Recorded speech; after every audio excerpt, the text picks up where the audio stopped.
All right, so this is the day. I'm gonna weld. The first time I've ever welded.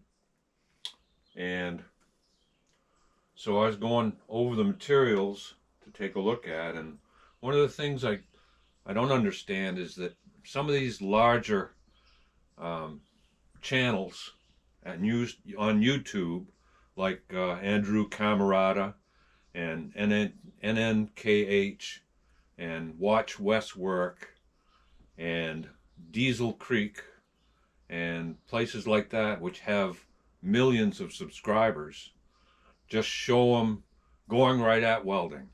And when I was looking at the material, I never see on these videos anything about setting up your helmet for the shade.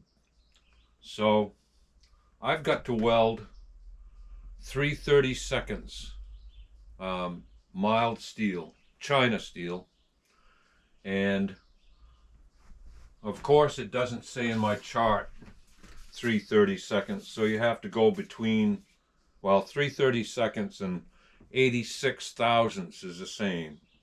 So you have to go in between something, and it says that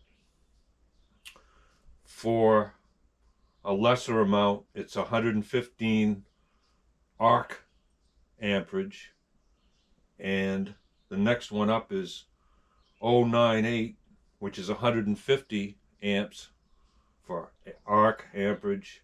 So you go in between and it's 132. So for 132 arc current amps, your shade should be set at 11. So that's what I'm going to do, and we'll see how that works.